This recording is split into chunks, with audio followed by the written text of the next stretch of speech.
Всем привет! Приветствую вас на своем канале, всех, кто любит вязать крючком и спицами. Несколько дней назад на сайте крючок.ру мы составили очень классную подборку для вязания крючком чехлов для табуретов. И на главной фотографии этой статьи, вот сейчас я ее покажу, был очень интересный чехол из трикотажной пряжи выполнен. Вот, чехол состоял из вытянутых петель, но многие в комментариях написали, что в описании к статье нету способа вязания данного чехла, какой кошмар, мы не знаем, как его связать. Вот я подумала некоторое время, прикинула, как можно сделать такой чехол и решила с вами поделиться. Дело в том, что мне такой чехол не нужен на кухне. У меня немножко другая цветовая гамма, нежели вот эти вот яркие вытянутые петли. Вот я решила показать, как можно связать чехол на таком вот маленьком миниатюрном, на такой маленькой миниатюрной модели. Для вязания я взяла толстую пряжу, примерно в 100 метров в 100 граммах, и связала вот такой образец столбиками без накида. Вязать можно достаточно свободно, чтобы были дырочки, в которые будем протягивать трикотажную пряжу. Итак, для опытного образца я взяла разную трикотажную пряжу. Вот у меня были остатки голубая пряжа. Красная она в 2 раза тоньше, поэтому я буду вязать ее в 2 нитки. Черная пряжа. Черная это не совсем пряжа, это остатки от трикотажной футболки. Если честно, когда я смотрю, когда в интернете попадаются описания красивой очень сумочки, связанные явно из покупной трикотажной пряжи, и авторы статей пишут: ну, эту сумку очень легко связать самим, просто возьмите старую футболку, разрежьте ее на полосочки, у вас получится прекрасная сумка. Так вот, из старой вашей футболки никогда не получится великолепная сумочка с ровными петлями, которая изображена вот на красивых фотографиях разных рукодельниц. Дело в том, что трикотажная вещь, после того, как она была в употреблении, мягко говоря, пряжа, изготовленная из такой вещи, выглядит не очень презентабельно. Во-первых, у нее постоянно попадаются вот такие швы, которые вы в своей прекрасной сумочке никоим образом скрыть не сможете, так чтобы их абсолютно не было видно. Во-вторых, вот посмотрите, у трикотажной пряжи на всем протяжении одинаковая толщина. Но если вы будете нарезать руками трикотажную пряжу из футболки, вы не сможете добиться точно одинаковой ширины, и вам придется где-то состыковать ее, появится много узлов. И я считаю, это полный вред, когда говорят, что из старых вещей можно шить замечательные, красивые дизайнерские сумки. Да, для вязания ковриков, для вязания чехлов для табуретов она, конечно, вполне себе подойдет, но не для каких-то вещей, которые вы собираетесь выгуливать в свет. Вот, серая пряжа у меня тоже из трикотажного старого платья. Вот, и, кстати, она гораздо хуже выглядит в вязании, потому что в ней нету спандекса или эластана. Это просто стопроцентный хлопок. Тянется она гораздо хуже и выглядит не такой ровной. А вот эта пряжа с хлопком, она очень похожа на покупную трикотажную пряжу по своим свойствам. Это у меня зелененькая тоже кусочек был трикотажа, из которой я сама разрезала на полосочки для этого эксперимента. Вот тут у меня небольшое утолщение есть. Чтобы не соединять, я разрезала ее вот таким образом поперек, да, чтобы не было соединений. Ну что, приступим. Значит, берем наш образец, который должен быть связан равный диаметру вашего стула. Плюс я бы связала вот такой бортик.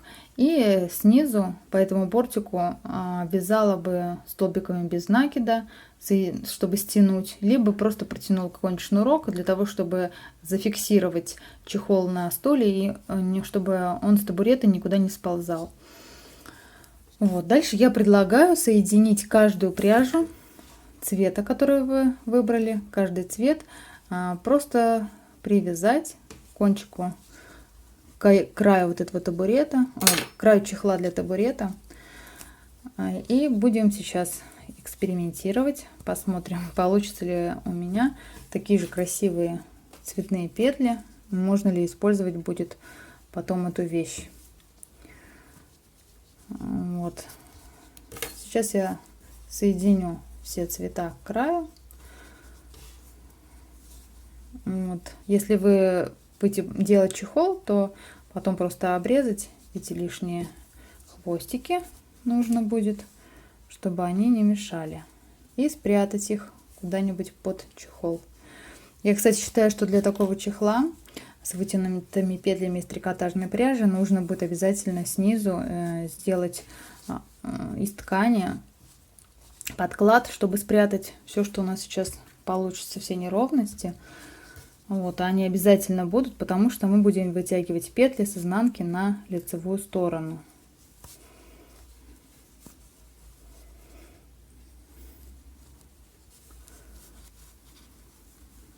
Чехол на фотографии на самом деле выглядит очень ярко, необычно, но многие написали, что это жуткий пылесборник, другие же наоборот сказали, что о, в восторге, шикарный чехол. Как жаль, что нету подробного описания.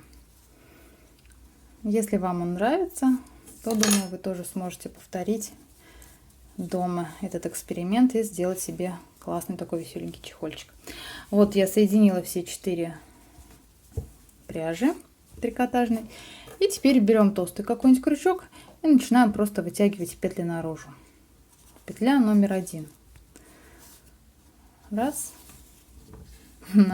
На фотографии, вот я сейчас в начале видео я вам ее показала. На фотографии очень длинные петли, но вы можете варьировать их любой длины сами, какие захотите. То есть мы протягиваем, берем крючок, захватываем петлю и просто вытягиваем ее на лицевую сторону. Вот. И получается вот такая соседняя петля. Еще бы я порекомендовала выбрать пряжу для основания этого чехла такого же цвета, какого будет у вас одна из трикотажной пряжи. Вот точно такой же цвет, чтобы он был не очень сильно заметен. У меня просто не было подходящего цвета. Вот. Берем следующий голубой хвостик, его вытягиваем. Вот. Смотрите, что получается. Это я сейчас уберу пряжу. Раз, два. И третий красный я взяла специально, чтобы он очень контрастный, чтобы было видно, какой получается яркий цветной чехол в итоге. Так, я уже крючок захватила. Вот смотрите, это первый этап. Следующим этапом начинаем с черной пряжи. Черную пряжу на внутренней стороне просто проводим вот сюда поближе и захватываю. Следующую, как каждый столбик без накида, нужно протянуть будет одну петлю. Эту мы убираем в сторону, все петли, и протягиваю следующую петлю. Вот она, смотрите, черная. Получается, что здесь, чтобы не мешал срез вот этой шов футболки, я вытянула чуть покороче, чем первую. Следующая была серая. Также вот провожу сзади, прокладываю нитку и протягиваю серую петлю. Вот она, серая. После серой идет зеленая пряжа. Зеленую также на изнанке прокладываю и вытягиваю. Вот зеленую следующую. Вытягиваю зеленую пряжу. И вот, собственно, весь процесс. Берем пряжу каждого цвета и по очереди ее вытягиваем. И получается вот такая табуретка. Получается чехол для табуретки с вытянутыми петлями. После зеленой пряжи беру бирюзовую. Вот также протягиваю ее вот так сзади, прокладываю. И в следующий столбик протягиваю бирюзовую пряжу. Вот она, бирюзовая. После бирюзовой идет красная пряжа. Беру и протягиваю красную пряжу. Здесь, конечно, нужно постараться, когда вы вытягиваете пряжу, не задевать предыдущую петлю, которую вы вытянули, потому что она может легко стать в 2 раза короче, если вы ее будете тянуть не за ту сторону. Вот, пожалуйста, такая вот идея. И, соответственно, в каждую в каждый столбик без накида вы протягиваете одну петлю. Дальше идете по кругу первый ряд, второй ряд, третий ряд. Мне кажется, должен получиться именно вот такой чехол, как на фотографии. С внутренней стороны обязательно нужно сделать подклад, который спрячет все вот эти переплетения. Не знаю, насколько удобно будет сидеть на таком чехле, вот, но для фотографии он выглядит замечательно. Главное подобрать пряжу яркого цвета, чтобы она сочеталась друг с другом. Вот. Как вам такая идея? Пишите в комментариях, интересно или не интересно. Будете ли вы в себе делать такой чехол для табурета. Вот. Подписывайтесь на мой канал, ставьте лайки, пишите свое мнение об этом видео. А я прощаюсь с вами. Всего хорошего. Пока-пока.